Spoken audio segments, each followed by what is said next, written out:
Chapter 7-8. Sa Sage Town, sa blacksmith shop. Ang Sage Town ay may kakayahan sa pangunahing pagmamanupaktura, ngunit nangangailangan pa rin ito ng malaking dami ng mga produktong inaangkit, lalo na ang mga iron ingot. Ang bakal ay lubhang bihira at may napakalaking halaga. Sinasabi ng panday na ang mga ito ay mababang kalidad na mga bloke ng bakal.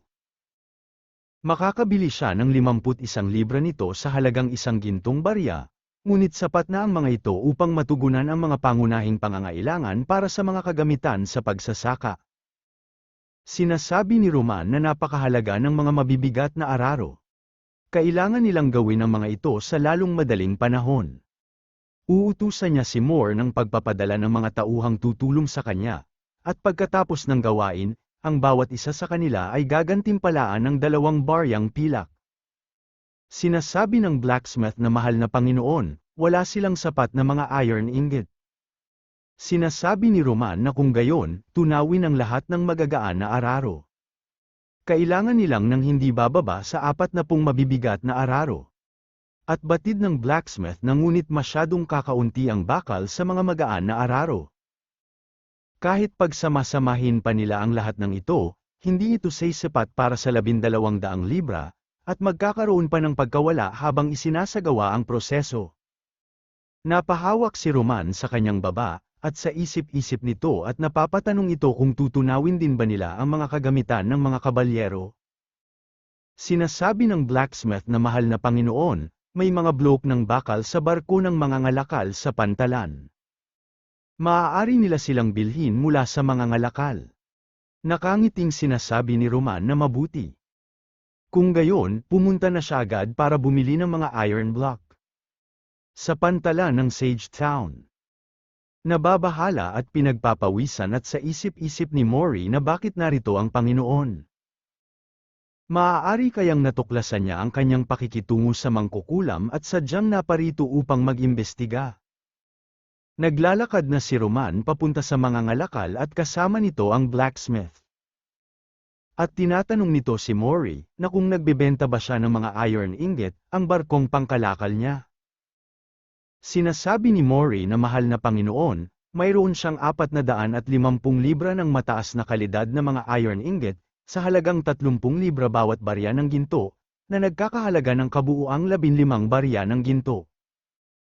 At sa isip-isip nito na mabuti na lang at pakikipagpalitan lang ang dahilan ng pagpunta niya. Muntik na siyang mamatay sa takot. May kinuha si Roman sa kanyang damit, at inabot ito kay Maury. Nang laki naman ang mga mata ni Maury sa gulat, at sinasabi nito na ito ay isang ruby. Gulat na napatitig dito si Maury at hindi ito makapaniwala. Sinasabi ni Roman na isa itong tunay na ruby.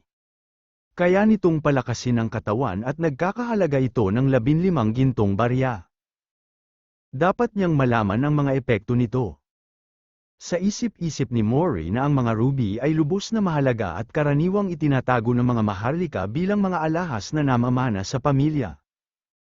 Inabot ito ni Maury at sinasabi nito na mahal na Panginoon, ang kanyang teritoryo ay may napakalaking potensyal. Handa siyang ipagpalit ang mga iron ingot na ito para sa kanyang pagkakaibigan. Pakiusap, bawiin nila ang mamahaling batong ito. Kinuha ulit ito ni Roman at sinasabi nito na hindi siya tatanggap ng pabor mula sa iba nang walang kapalit. Sa hinaharap, babayaran niya siya sa ibang paraan. Bukod pa rito, kailangan niyang maghatid ng 100 bakal na pang-araro sa Sage Town. 60 gintong barya, at siya ang sasagot sa gastos sa pagbiyahe. Sinasabi ni Maury na humihingi siya ng paumanhin, hindi niya magagawa iyon. Hanggang 50 lamang ang kaya niyang ibigay. Gayunpaman, kaya niyang magbigay ng 100 draft horse, ngunit mahal ang presyo nito.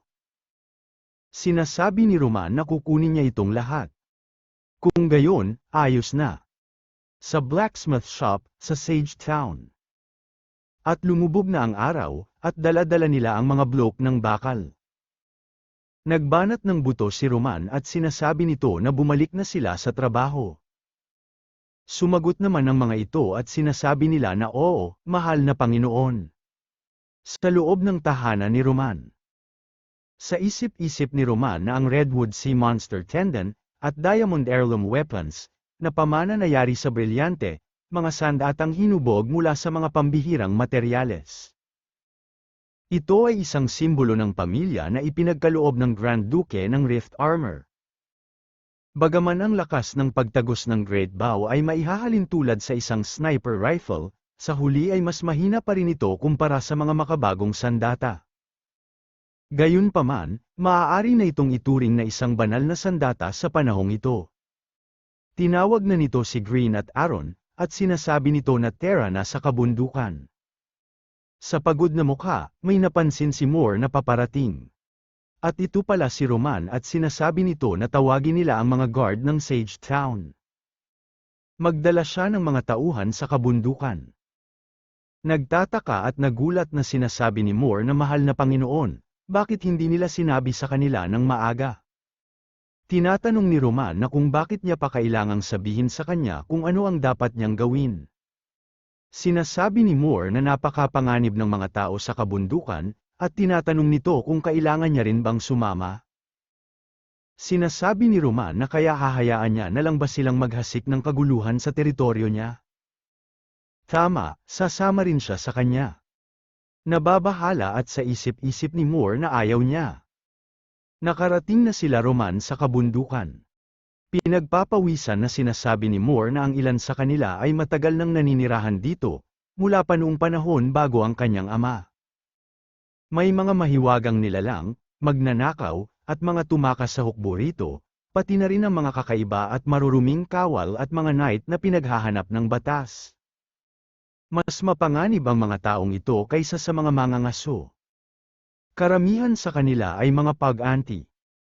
May napansin si Roman, at pinahihinto nito ang kanyang mga tauhan. Nagtataka naman ang mga ito. Napangiti si Roman at sa isip-isip nito na siya ang apostol na nabunat niya. Naghanda naman ang mga knight sakaling may mga aatake sa mga kalaban. Sumisigaw at sinasabi ni Roman na balak niya bang tumayo laban sa kanyang Panginoon? Sumisigaw ang mga nakatagong tao at sinasabi nila na wala silang Panginoon. Sinasabi ni Roman na ngayon, alam niya na. Balak niya bang lumaban, knight? Hindi siya mananalo. Lumabas na siya at lumuhod, at patatawarin niya siya. Nagpakita na ang mga nakatagong tao, at lumabas na din ang tao na nabunat ni Roman sa kanyang system na si Dota. Sinasabi ni Dota na gusto lang nilang mabuhay. Kung handa silang hayaan na lang sila, maibibigay niya sa kanila ang kanilang mga nahuling hayop. Sinasabi ni Roman na pagkatapos ay ipangangako niya ang kanyang katapatan sa kanya. Napatahimik naman si Dota at napaisip. Sinasabi ni Roman na sa lupain na ito, taglay niya ang karapatang kontrolin ang lahat. Sabihin niya ang kanyang pangalan, ang kanyang apostol.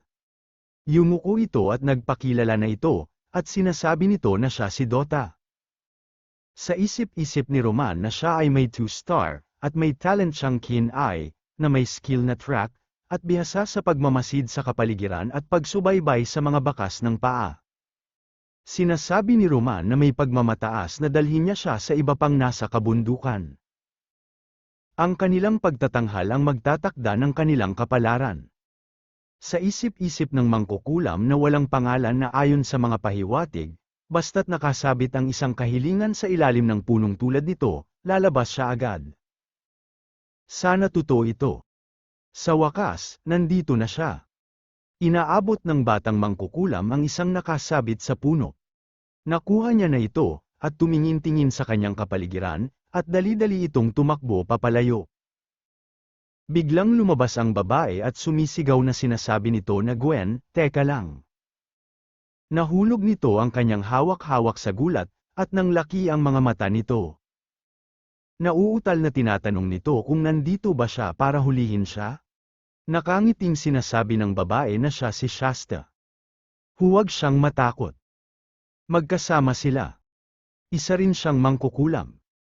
Takot na sinasabi ni Gwen na hindi siya mangkukulam. Tinatanong ni Shasta na kung itatanggi niya ba ang kanyang kapangyarihan, o itatanggi niya ang kanyang sarili. Umiiyak na sinasabi ni Gwen na wala siyang masamang kapangyarihan, at hindi siya sinasapian ng demonyo. Huwag niyo siyang hanapin. Niyakap ito ni Shasta at sinasabi nito na huwag siyang matakot. Isasama niya siya. Magkakaroon siya ng tinapay at lugaw na makakain araw-araw, matutulog sa malambot na kama, at hindi na magdurusa sa hangin at ulan. Kapatid, hindi sila isinilang upang magdusa, at hindi rin sila dapat sunugin. Lipat sila sa lugar nila Roman. Sinasabi ni Roman na hindi niya na kailangang gumamit ng dahas. Kailangan niya lang harangan ang kanilang mga supply, at mapuputol niya na ang kanilang ikabubuhay. Dapat silang lahat ay magkaroon ng pagkakaisa sa puntong ito. Binaba ni Dota ang kanyang sombrero at sinasabi nito na Panginoon, sumusuko na sila.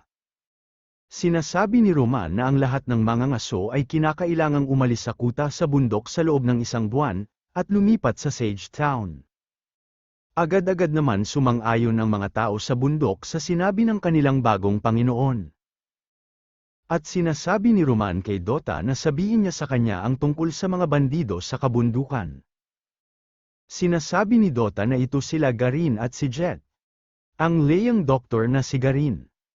Walang nakakaalam sa kanyang pinagmulan, ngunit napakahusay ng kanyang kakayahan sa medisina, at iginagalang siya ng lahat. Sa larangan ng digmaan ang tumakas na si Jet. Tumakas siya mula sa larangan ng digmaan at nag-exile dito. Si Dick at si Borg. Ang traidor na kabalyerong na si Dick. Pinatay niya ang mga maharlika at kasalukuyang pinaghahanap. Ang batikang magnanakaw na si Borg. Pinatay niya ang mga maharlika, ninakaw ang kanilang kayamanan, at ipinamahagi ito sa mga karaniwang mamamayan. Dahil dito, binitay ang lahat ng mga karaniwang mamamayang iyon. Napakapanganib niya, kaya makabubuting huwag siyang lapitan o kausapin. Bigla na lang nagwala ang kabayo ni Roman. Sinasabi ni Dota na mahal na Panginoon, ang tunog na iyon ay nagmula sa isang mahiwagang nilalang. Talaga bang pupunta pa rin siya sa bundok? Sinasabi ni Roman na hindi mahalaga yan. May iba pa bang mga bandido? Sinasabi ni Dota na oo, ang huli. Ang bruha ng kamalasan, si Gwen. Sa ibang lugar, may malakas na kumakatok sa isang bahay. Sa loob ng bahay, may isang knight na nakatayo. At sinasabi ng kumakatok kay Dick na may isang masamang dragon ang pumasok sa bundok. Lumabas ang nasa loob, at ito si Dick at tinatanong nito na kung bakit siya lumapit sa kanya. Sumisigaw ang lalaki at sinasabi nito na hindi sila patatawarin ng masamang dragon. Siguradong magpapadala siya ng kanyang mga tauhan upang hulihin sila, at tutulungan siya ng mga mangangaso. Dick, kaya ba ng loob niyang panoorin ang isang bruha na sinusunog ng buhay? Hayaan siyang mamatay sa isang marahas na kamatayan. Sa ganitong paraan lamang nila mapoprotektahan ang kanilang lupain. Ang mga maharlika ay mga magnanakaw. Hindi sila karapat-dapat sa kayamanang ito. Sinasabi ni Dick na ang kabaliwan niya ay magdudulot lang ng kamatayan ng lahat. Sinasabi ng lalaki na si Borg na duwag si Jet. Hindi niya siya susuportahan, kaya kailangan niya siyang tulungan. Sinasabi ni Dick na hindi, matapang si Jet. Alam lang niya ang ginagawa niya. Umalis na siya dito Borg. Hindi siya makikipagtulungan sa kanya. Nakangiting sinasabi ni Borg na pareho na nilang nadumihan ang kanilang mga kamay ng dugo ng masamang dragon. Papatayin niya si Roman Rift Armor at ipamamahagi ang kanyang kayamanan sa mga mahihirap. Sinasabi ni Dick na para kanino ba siya talaga lumalaban. Sinusubukan niya bang patayin si Roman, o sinusubukan niyang patayin ang mga anino sa sarili niyang puso? Madalas siyang managinip tungkol sa mga namatay sa trahedya, at sinakal niya pa ang sarili niyang ina gamit ang kanyang mga hubad na kamay. Matagal na siyang baliw. Hinampas nito ang pintuan at nakangiting sinasabi nito na hindi siya baliw.